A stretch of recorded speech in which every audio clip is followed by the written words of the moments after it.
सहारनपुर जिला है और आज हम खड़े हैं शक्तिनगर के नुमाइश कैंप हनुमान मंदिर पर, जहां पर श्रीमद् भागवत महापुराण अमर कथा का आयोजन किया जा रहा है, जिसके आयोजककर्ता जो हैं श्याम स्नेही पंडित गुलशन रघुनाथ पराशर जी के द्वारा ये कार्यक्रम चल रहा है। और इस सिद्धपीठ श्री हनुमान मंदिर की मान्यता है, उसी के आधार पर यहाँ पर हजारों श्रद्धालु जो हैं अपनी श्रद्धा अर्पित करते हैं। श्रीमद् भागवत महापुराण का यहाँ पर ये साप्ताहिक कार्यक्रम जो है चल रहा है इस शक्तिनगर में, उसकी तस्वीरें हम आपको यहाँ से दिखा रहे हैं। सहारनपुर की ये तस्वीरें हैं।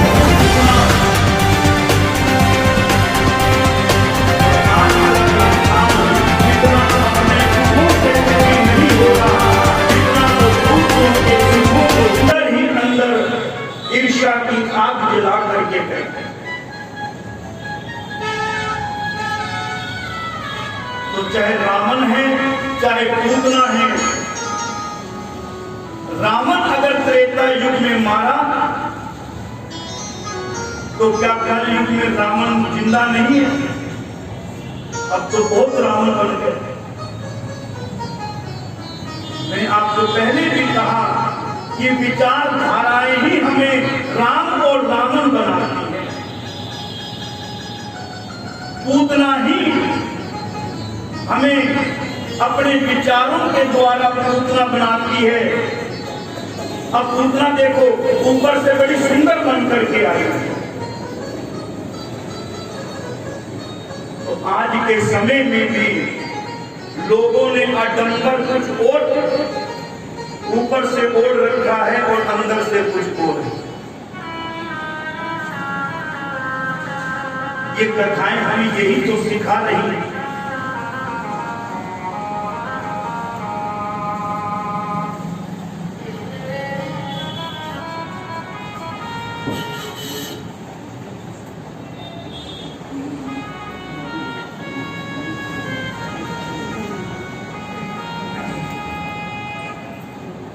जितनी भी कथाएं हमारे यहाँ हैं वो हमें सब प्रेरणा दे रही हैं, और इन्हीं प्रेरणाओं को लेकर हम अपना जीवन बदल सकते हैं।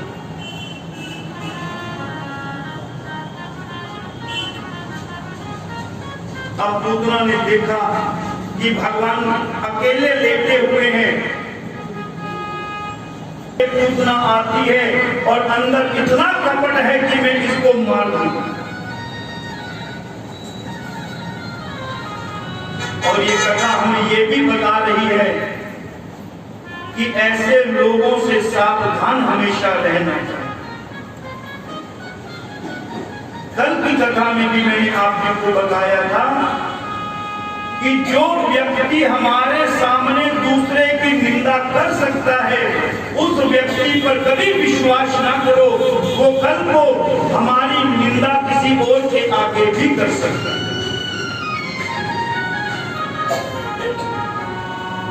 निंदा करने वाला अगर दोषी होता है तो हमारे यहाँ निंदा सुनने वाले को ज्यादा दोषी माना, क्योंकि निंदा करने वाला दोषी है पर निंदा सुनने वाला उसको और प्रेरित करता है निंदा करने।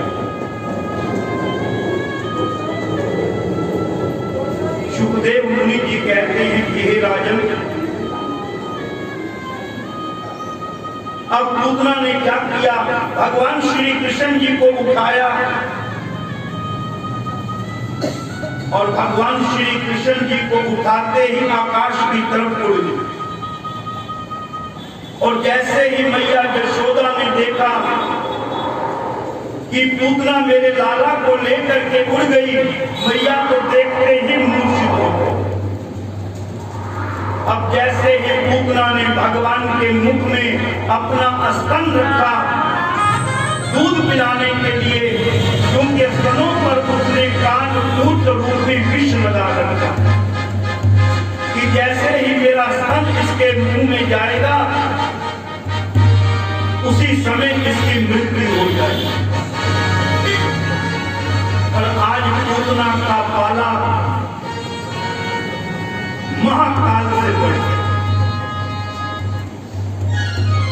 भगवान ने एक पल के लिए अपनी आंखें बंद कर दी, मानो भगवान शंकर जी को कह रहे हैं कि प्रभु ये विष पीने का तो आपको आदत है, मैं तो इस युग में माखन मिश्री खाने आया हूं, इसलिए अब विष आप पी लो और दूध मैं पी लेता।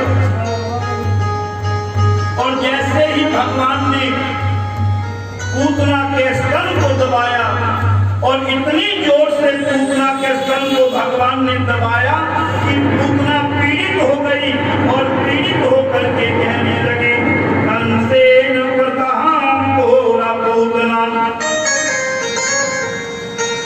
बचाओ बचाओ बचाओ, अरे कन्हैया मुझे छोड़ दे, कन्हैया मुझे छोड़ दे। मानो भगवान कह रहे हैं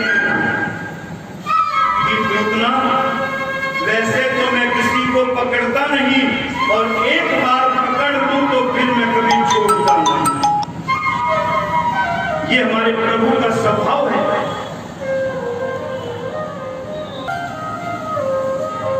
और जैसे ही भगवान ने पूतना के स्तन को दबाया, पूतना आकाश की तरफ उड़ी और जो सज धज करके आई थी ना, वो सब अंतर ध्यान हो गया और अपने असली रूप में पूतना प्रकट हो गई। और असली रूप उसका कौन सा है? राक्षसनी का ही तो उसका रूप है। अब यहाँ एक बात ध्यान से समझना, ढोंग पाखंड ज्यादा देर तक नहीं चलता। थोड़े दिनों तक तो हम समाज को मूर्ख बना सकते हैं, समाज की भावनाओं से खेल सकते हैं, पर कपट और ढोंग ज्यादा दिन तक नहीं चलता। बोलो रावण का पाखंड कितनी देर तक चला जब साधु बनकर आया?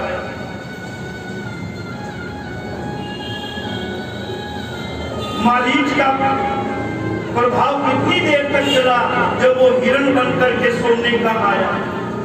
स्वरूपनखा का प्रभाव कितनी देर तक चला जब वो सुंदर नारी बनकर के आई? और पूतना का कितनी देर तक प्रभाव चला? इसलिए ये कथाएं ये बता रही हैं कि ढोंग ज्यादा दिन तक नहीं,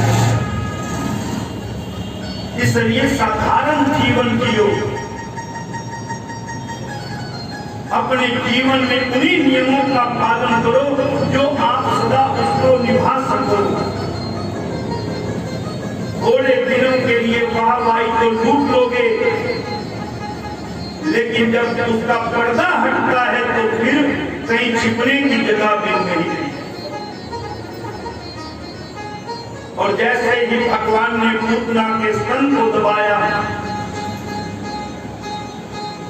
अपने असली रूप में पूतना आई और असली रूप तो उसका राक्षसनी का ही है। अब भगवान ने ऐसी पटकी मारी कि आकाश से सीधा पूतना को भगवान ने नीचे गिरा, और जैसे ही पूतना नीचे गिरी उसका काम भगवान ने तमाम कर दिया। बोले श्री बालकृष्ण भगवान की।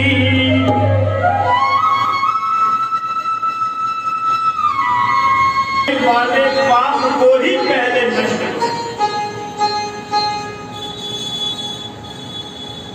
जो पाप का वृक्ष अगर जड़ से ही उखाड़ दिया जाए तो वो वृक्ष कभी पनपता नहीं।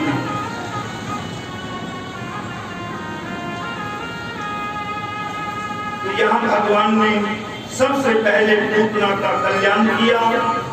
कंस को पता चला कि पूतना का वध हो गया तो कहीं ना कहीं कंस के मन में ये आ गया कि हो ना हो नंद बाबा का छोरा ही मेरा काल बन करके आया। कंस ने अपना दूसरा राक्षस भेजा और उसका नाम है शकटभंजन। और शकटभंजन जब भगवान को मारने के लिए आया तो ये शकटभंजन कौन था? जो कोई भी रूप लेकर कहीं पर भी बैठ जाता। एक दिन मैया ने नंद बाबा से कहा कि हमें एक उत्सव मनाना चाहिए। नंद बाबा ने उत्सव मनाया, सबको मैया ने बुलाया और जिस पालने में भगवान लेटे हुए थे उस पालने को मैया ने आंगन में रख दिया कि अंदर बहुत भीड़ हो जाएगी तो कन्हैया को अलग आंगन में रख दिया। एक बैलगाड़ी थी, बैलगाड़ी खड़ी थी, उसके नीचे मैया ने रख दिया कि धूप भी नहीं पड़ेगी, छांव में रहेगी। अंदर सबकी आवभगत कर रही थी मैया। भगवान ने सोचा कि मेरा उत्सव हो रहा है और मेरे उत्सव में मेरी मैया ने मुझे ही घर से बाहर कर दिया। इस कथा से भी हमें सीखना पड़ता है।